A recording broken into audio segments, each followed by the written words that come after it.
Welcome back, troglodytes, to a very special edition of the Trogly's Guitar Show. This is an exciting Norland era discovery.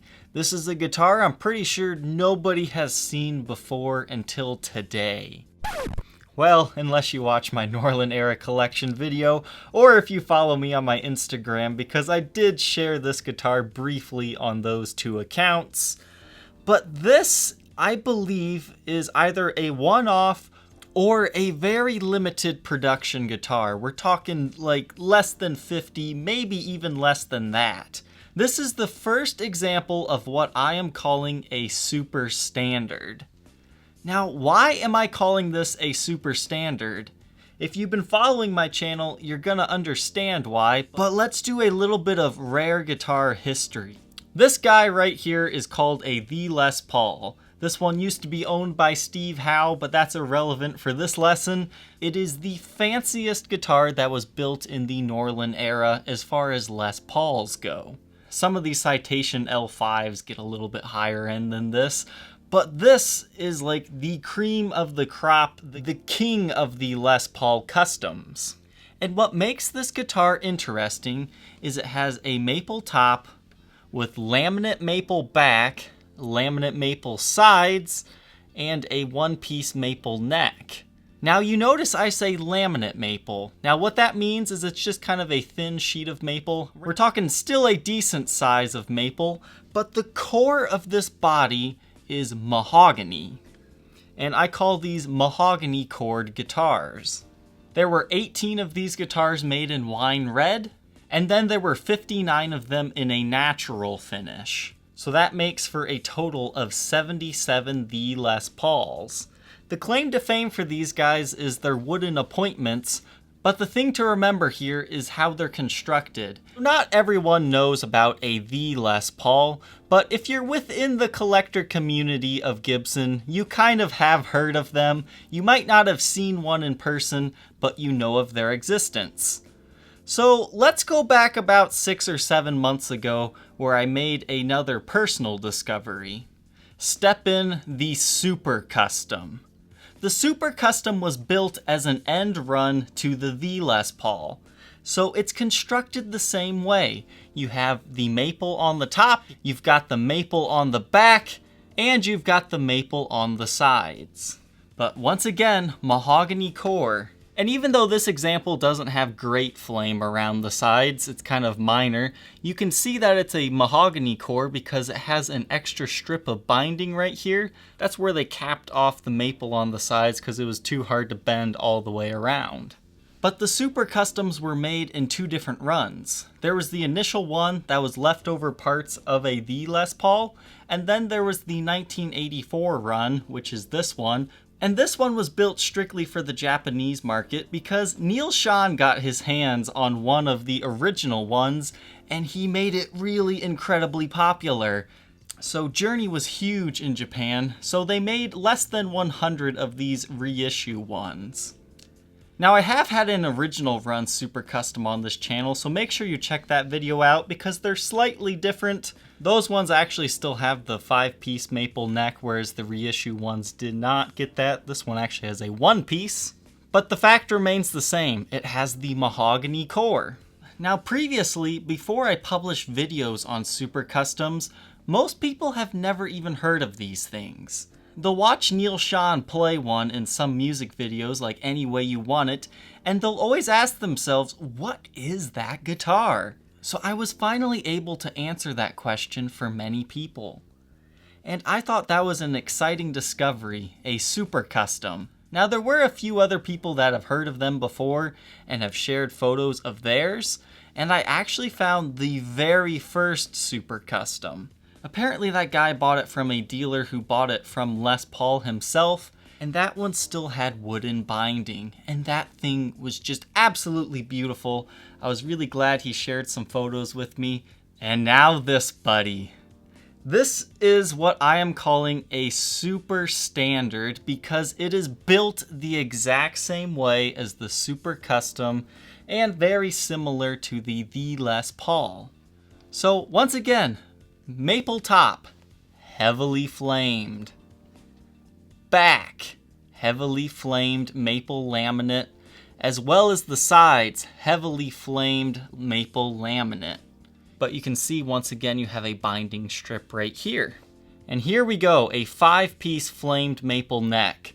Why do we call them 5-piece maple necks? I don't know, because they're actually 3 pieces maple and then 2 pieces walnut. But that's just what they're called. But spectacular flame on this guy. But here's why this is not a super custom and it's a super standard. Besides not having a custom emblem on the headstock, they have the flower pot and it says standard. This has single ply binding around the top. A custom would have multi-ply binding, but it has it on the front and it has the binding on the back of the guitar, which most standards do not have. So even though this one's more based on a Les Paul standard, it still feels and plays just like a custom, but you have these beautiful trapezoid inlays but still retain your ebony fretboard. But here's something interesting. Now I can't share the serial number of the very first super custom, so you're gonna have to take my word for it, but this super standard was actually built approximately 3 months before the first super custom, so technically this super standard was first, and then the super custom came afterwards. So I don't know if this was just a one-off creation that Gibson did, and then they decided, you know, maybe we should just make it a custom since it already looks like a custom with all this binding. But I can say that this is a spectacular historical find. So let's go over this guitar. The Gibson and flower pot emblem, as you'll usually find on the high-end L5s, are done in abalone inlay. So abalone compared to mother of pearl, it's usually a little bit fancier. It's kind of a love it or leave it type thing. Some people prefer the simpleness to mother of pearl, but abalone definitely gives it an interesting vibe. Instead of a rosewood fretboard like most standards would have, this one does have ebony, and these might be abalone inlays as well. I'm hesitant to say that though, because these inlays highly remind me of the Steve Howe the Les Paul. Take a close look at these two inlays right there. You see these eyes? It reminds me of the 7th fret inlay on the Steve Howe Wine Red the Les Paul, so it was very interesting to see those characteristics be the same. However, due to the bluish green color to it, these probably are abalone though. Now you might have been so blinded by all this flame, you didn't see there's actually a coil split switch on this guitar. Now when I was buying this, I was very terrified that that might not be original. However, after having it in my hands, looking at the wiring, and looking at other guitars from this time period, I can definitely say this is factory original. The only way I was going to believe this was original is if this had Series 7 pickups just like the 2550th anniversary. And guess what? Sure enough, it does. It has the exact same pickups a 2550th anniversary Les Paul would have. So those are encased in an epoxy coating. So if one of these coils goes dead, yeah, you're out of luck. You can't fix it. You can just keep it in the case and say original pickup in the case. But thankfully, both of them are still functioning just fine. And while I'm not a huge fan of Series 7 pickups, I had a great time playing this guitar and I thought it did sound very nice. Now I touched on this briefly in my Norlin era collection video. This is the same type of coil split switch that is used on the XR series of guitars. Now those guitars were born in like late 1981, so that's not exactly where this switch comes from. This one will actually come from a Les Paul artist. So you know how this switch feels if you've ever played one of those. You also have the TP6 fine-tuning tailpiece. This was only available on things like the 2550th anniversary Les Paul, once again where the pickups came from, and some of the later made Les Paul artisans also had this. It was also available as a special upgrade part. But this is really exciting to see. This is a factory ABR1 bridge in 1979. Wow. That is mind-blowing. The ABR1 was discontinued around 1975 and went away until they started doing like the prehistoric reissues. Now 1979, that's before most prehistorics were done. The only ones at this point in time were like the Guitar Trader models that were custom ordered with 50s specs. So since this was a guitar that was just kind of using up a bunch of leftover parts, they were probably like, oh, these reissue things will never catch on. We won't be doing them for the next 40 some years. Let's use up some of these ABR ones. Or maybe it was a custom order and somebody wanted it, but it is stamped Gibson on the other side, pretty much exactly like the 60s ones, and they used these all the way through until the 80s. The knobs are stock golden speed knobs, same type of knobs they used on the Super Custom. And once again, look at this beautifully flamed two-piece maple top. This has that perfect iced tea sunburst finish to it. I mean, this truly is a marvel of a guitar to see. Now the back has brown back plates to kind of be 50 spec'd. You can see the body is definitely similar to a The Les Paul, because you see how it kind of slopes in right here instead of just being a complete circle like on a regular Les Paul. That's the exact same way that they did it on a The Les Paul. And once again, the sides of the guitar, you've got your stock strap buttons yet, and it's just such beautiful flame. It's hard to capture the edges in photos, but in person, they just come to life. It is a spectacular guitar. Again, in the cutaway area, you can see that extra piece of binding. Now the neck, once again, it comes from a 25 50th anniversary Les Paul and some of the other high-end Les Pauls of that era, like the Les Paul Artist. Once again, it's 3 parts maple with 2 parts walnut. And these 5-piece maple necks actually started on high-end arch tops. And this guitar has your standard Gibson Schaller tuners. Now the actual neck profile to this guitar reminds me of 70s SG Customs. It doesn't feel quite as wide, but it's rather thick feeling. It's kind of hard to explain. It's not your traditional 60s neck profile. It's got a little bit more roundedness to it, but it's not a massive neck by any means. It is definitely a very comfortable neck profile. So the Les Paul, the Super Custom, and the Super Standard, they've got to be some of my favorite models produced in the 70s and early 80s. Next to the Spotlight Special, they definitely are all in my top 4.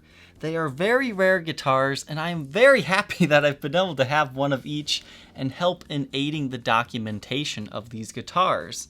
Again, these were strictly built as let's use up all these fancy leftover parts we have so they don't go to waste. This guitar is heavily inspired by the 25 50th Les Paul. Now you're probably wondering why this switch isn't where it is on a 25 50. Now the 25 50 utilizes a huge back route, and they probably didn't want to do that on such a beautiful guitar. So that's why they kind of put it in this awkward place. I think I personally would have preferred it to be up here, but I don't think they had the room in that cavity to do so.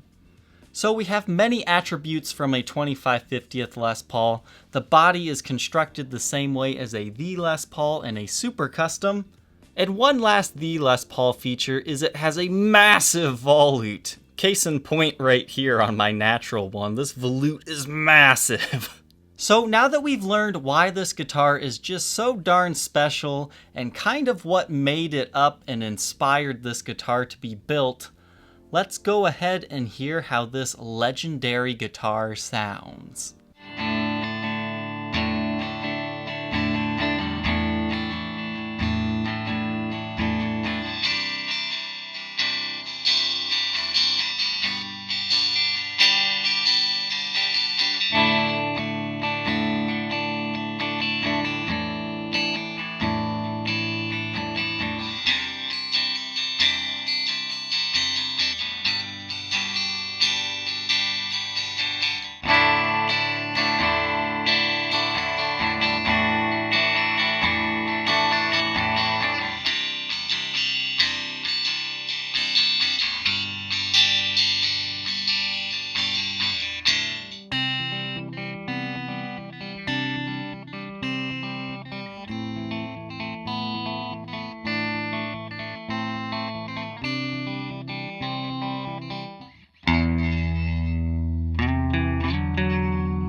Now that we know how it sounds, let's go ahead and view the condition of this guitar. Now this guitar is not mint condition. Please don't think it is, but I don't think anybody's going to be turned off by the condition of it either.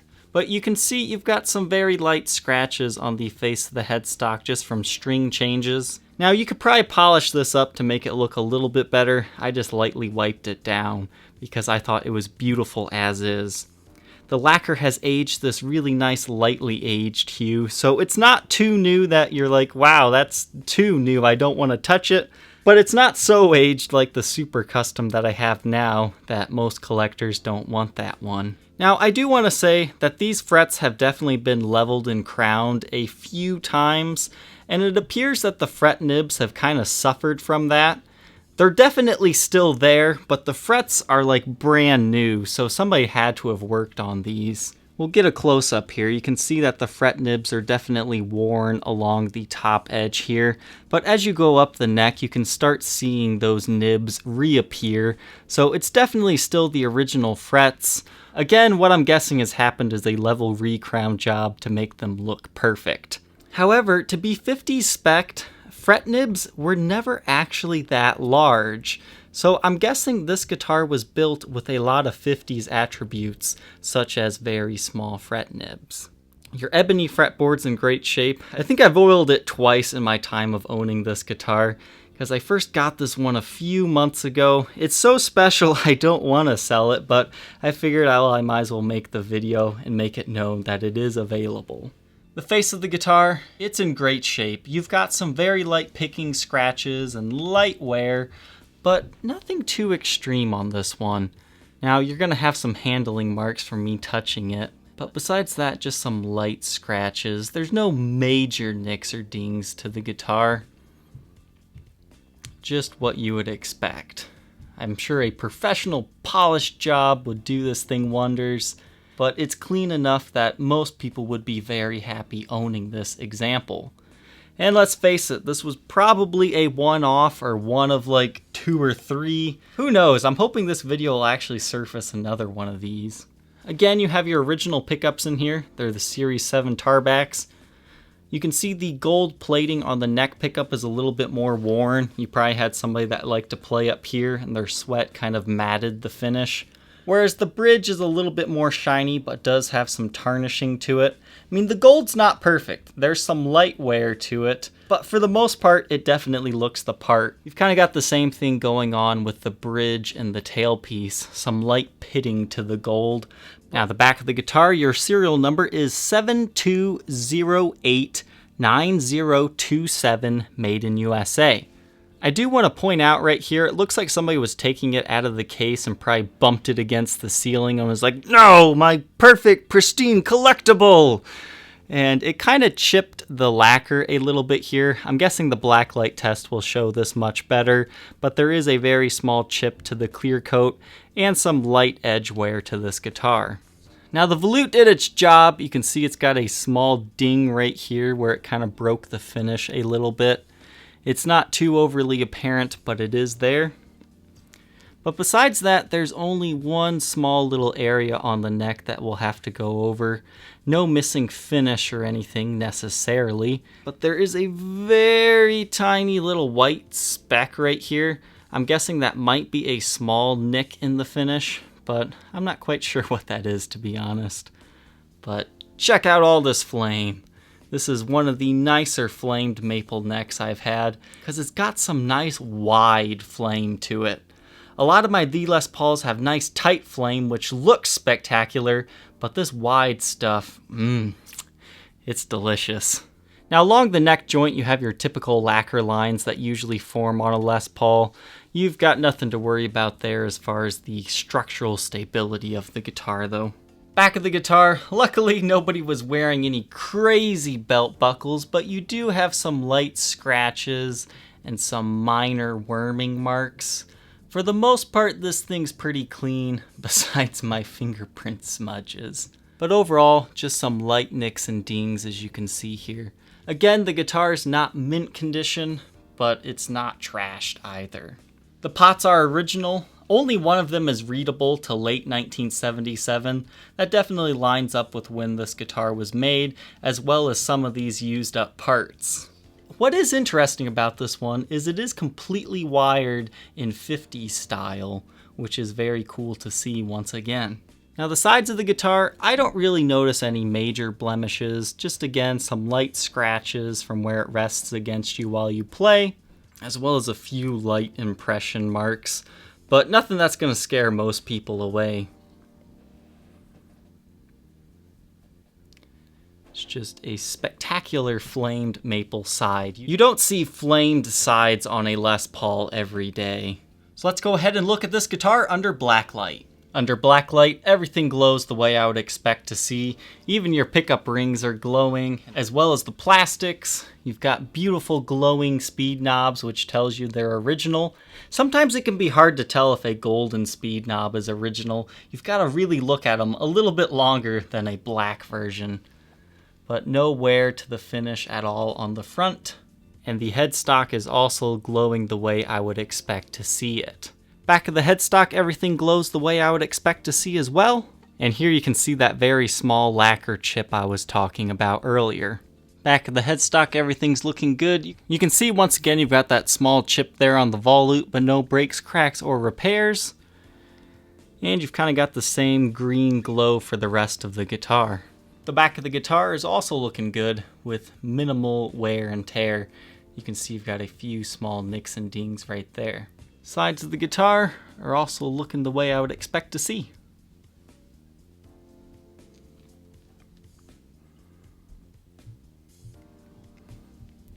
And the rest of it's good. Now I know what you're thinking. This looks suspiciously like a different color. Is there a break, crack, or repair? No.